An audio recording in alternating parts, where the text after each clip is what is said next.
Shocking.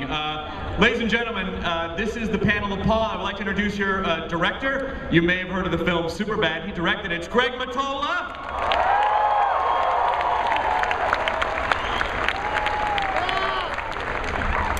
Also, as the character of Graham Willie, co-writer of the film, Mr. Simon Pegg.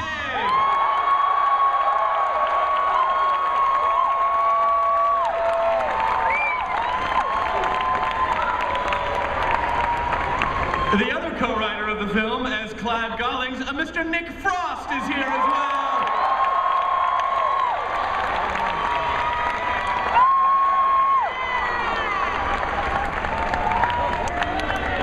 Playing the character of Azoil is Mr. Jason Batemen is here.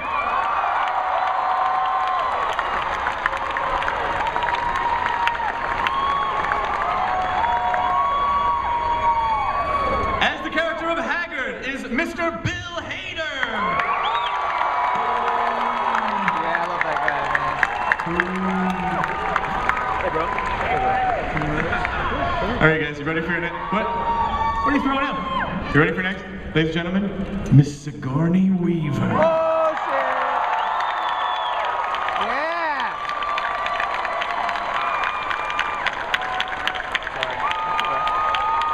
Sit down. Thank you. Love you. You're not wrong, sir. You're not wrong. Appreciate your enthusiasm. Playing the character of Shadow Child, Mr. Jeffrey Tambor.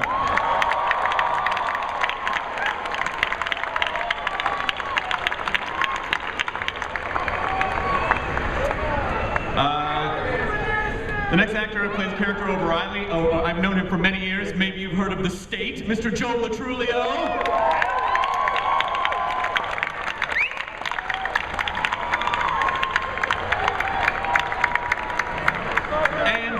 There is a little matter of the title character of the film. Paul himself is the voice of Mr. Seth Rogen.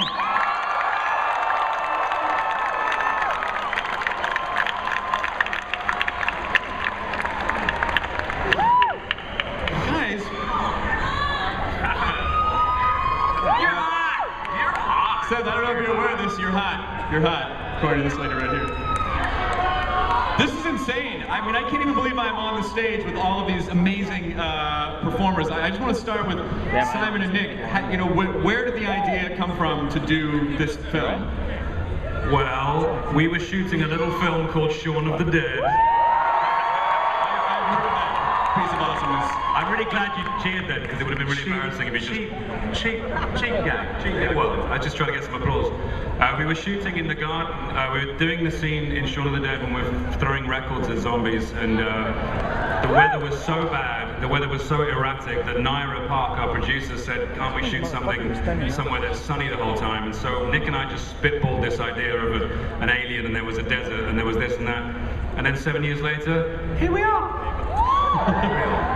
So this is the first film that you and Nick have actually written together? You didn't write the other ones? Well, we've written, this is the first film we've written together, but we've written lots of weird sketches and sitcoms which kind of got commissioned and then never got commissioned and we never did them. But this was the first thing that we saw through to the end. Yeah. To the climax, if you will.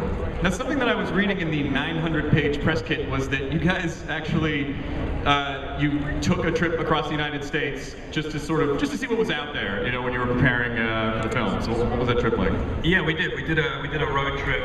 We did the journey that's in the film from sort of California down to where did we end up? Wyoming. Yeah. And because we felt like we wanted to get to know America, and if we wanted to write about it, we had to know it. So we did the tour in an RV and had an incredible adventure. And a lot of what happened to us on that trip is in the film, including meeting an alien. That's pretty sweet. The thing about doing a road trip in America as well in an RV is you draw the route that you'd like to take on a big map. And it doesn't look that far. And then after you've been driving for 10 hours the first day and you realise you've kind of gone a centimetre, you realise that you kind of have to think about moving your flights because it just takes so long to travel across America. It's a big country. You don't realize it because you think there are hundreds of millions of people in America, and then you just get to these stretches where there's nothing. Well, we went like a whole day and didn't see a single soul. We saw one old woman on crutches hitchhiking. That was it, in like hundreds and hundreds of miles. Did you offer her a ride? No, we didn't. No. No, we didn't. So how did you get Greg Motolla on board? He was available. I think after Tommy Wiseau. We saw Superbad and we loved the way that Greg directed it. And you know, comedy isn't just about pointing a camera at funny people. There needs to be humor within the direction. And Greg just framed that film so beautifully that we decided it was the man for us. No. Greg, do you have any? I'm having trouble. Can you guys hear each other? It's like there's no monitors on stage. I can't. If I'm not responding like I can hear you, it's because I can't hear you very well. If there are monitors on stage, now would be a good time to do that in front of 4,000 people, so we can hear each other. Greg, do you have any? So when you first got on board, like what was your take? Well, I was already a huge fan. I mean, if I ever could make a movie as perfect as Shaun of the Dead, I'd retire. That's why I haven't retired. Yeah, Simon and I had a meeting. He had been shooting all night long, finished a movie. It was the day that Superbad was opening. I was very nervous, he was very tired, and he told me the premise for the film. They hadn't even finished the script yet, and I begged him to consider me. And they were nice enough to send it to me a few months later. Yeah. I want to ask Jason Bateman a question, because you play first of all, why are you so awesome? That's my first question. I don't know. I mean, you can have a chocolate for that. Thank you. A little kiss from Jason Bateman. Second of all, you play the character of Lorenzo Zoil. Just think about that for a second, people. It took me a second too, Lorenzo Zoil. So, what is? But this seems like a little bit different of a role for you, because normally, you know, you used to play this really sweet, nice guy, you know, that is kind of surrounded by this world of craziness, and you're kind of the badass of this movie. You're sort of a hunter. Yes, in this I get to play the bad guy. I am.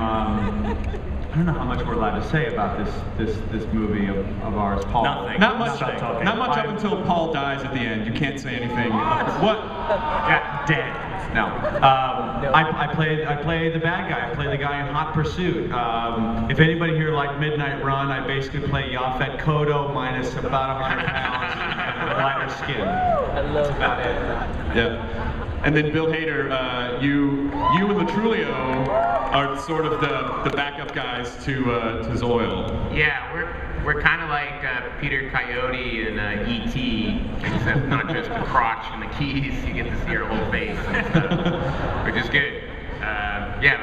We're kind of just stoked about the idea of being like FBI agents, kind of, right? Like kind of an Abbott and Costello type of. Yeah.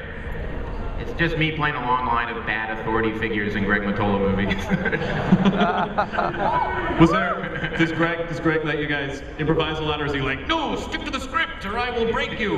Right, yes. He must be stupid. Sigourney Weaver, I read the script. I know. Come on. Sigourney Weaver, You can't be a straight. Yeah, I know. I mean, every time you just want to stand up and give her a standing ovation. Have you been to Comic-Con before? I mean, 4 Aliens, 2 Ghostbusters. I mean, you've probably been to Comic-Con before, right? And Avatar. Avatar was a comedy. Well, no, I love comedy, and I was thrilled and overjoyed to be working with this ensemble. I was a big fan of Simon and Nick's and Greg and Jason's and Bill's and everybody. I was a big fan of everybody here, and so to suddenly find myself in this incredibly witty, moving, exciting movie was really a thrill for me. Now you're kind of a voice for for part of it. So did you not get to go out and shoot with everyone, or were you separated from the cast in that way? An actor learns to put everything into one's voice when one has to, and so I did that. But I do appear eventually, and I play a very glamorous, pivotal figure. Kind of a badass, I think. I hope so. Yeah, no, seriously. That's what I was going for. Jeffrey Tambor,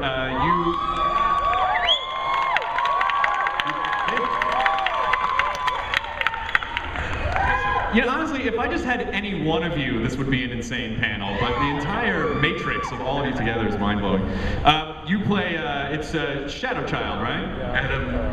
Adam Shadowchild. He's a science fiction writer, and he's pompous, and he's an ass. It's a stretch for me